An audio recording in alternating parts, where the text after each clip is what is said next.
This is Chris Cabba. He was something of a wannabe gangster. Cabba was a member of a rap group, and his act largely consisted of expressing a desire to stab people. He also had a long criminal record of incidents involving firearms, and he was associated with a group of men who were all charged with conspiracy to commit murder.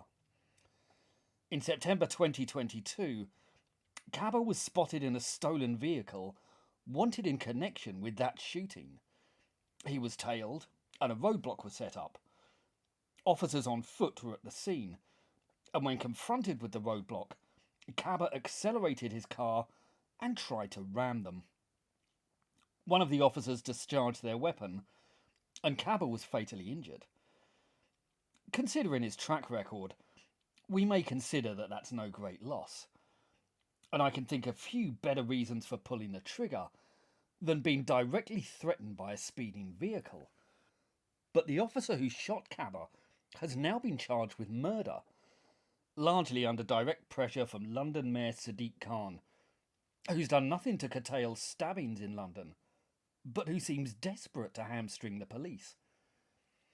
Now, the BBC's coverage of this story is interesting and entirely predictable. Their article read, Mr. Cabba, who was unarmed, was being followed by several police vehicles in Streatham Hill before he turned into Kirkstall Gardens, where he was blocked by a marked car. He was struck by a single gunshot fired by a Met police officer into the vehicle he was driving just before 2300 British Standard Time and died in hospital in the early hours of the following morning. The construction worker was months away from becoming a father when he was shot. So Cabba is painted as a construction worker, a father-to-be. But there's no mention of his criminal record, his firearms offences, his gang affiliation, or most pertinently, the fact that he was trying to ram the police when he was shot. And if you deliberately omit details from a report, if you deliberately omit the most crucial details from a report, then that's the exact same thing as lying. And this is what the BBC do. They lie all the time to push their favoured narrative. They don't objectively report the news. They curate it through careful selection, omission, distortion, and barefaced dishonesty. And they do this as a matter of recourse. Which brings us to Russell Brand. Because this is how the BBC are reporting on Russell Brand, claiming that he built his YouTube audience on half-truths. You almost have to admire that sort of chutzpah. Except it isn't really brass neck. Because these people genuinely believe they're objective tellers of truth.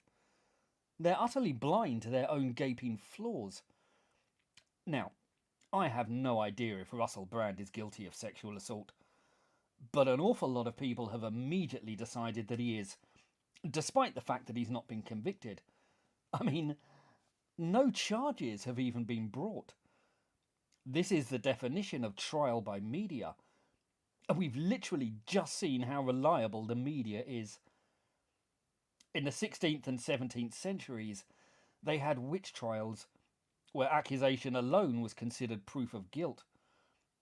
Most people would like to think we're better than that now. But we're not.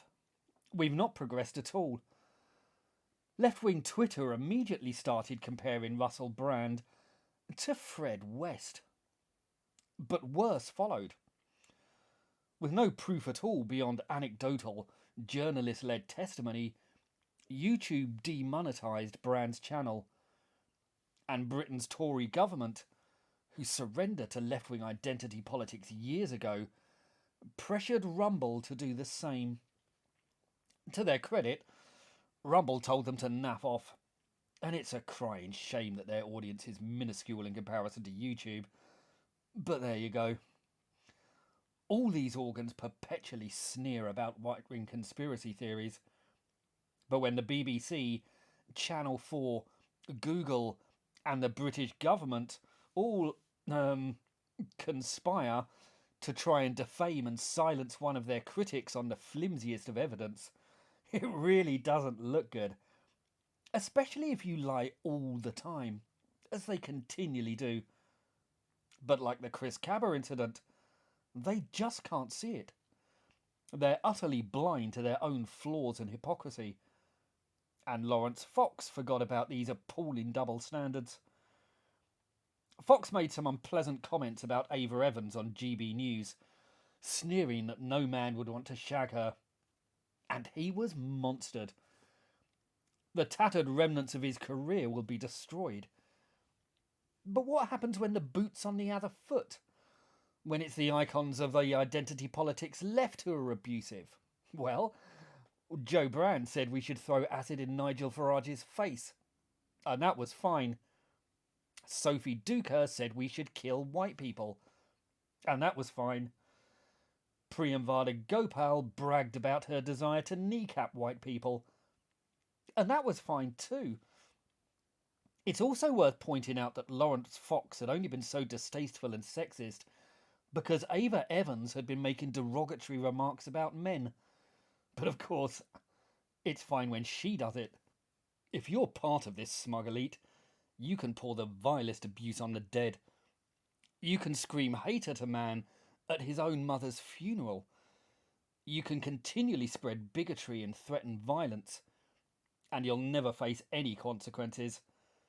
Because these people rarely face any criticism. Indeed, the same people screaming for Lawrence Fox's head will rush to their defence. But the reality is, they're not just trying to shut down Lawrence Fox, they're trying to shut down the entire GB News network. The Tories are trying to silence them too, and they're using Ofcom as their personal sledgehammer to do it.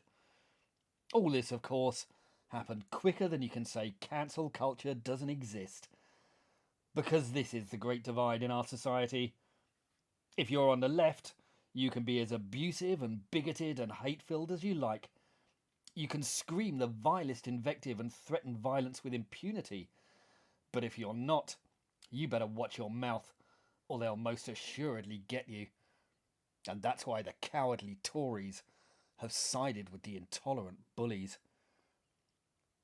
If you want to support this channel, please like and subscribe. And if you're interested in these topics, I've written 2 books which go into them in extensive detail. They're called The Tyranny of the Left, and they're available on the links below. Please do feel free to pick them up and let me know what you think. Thank you.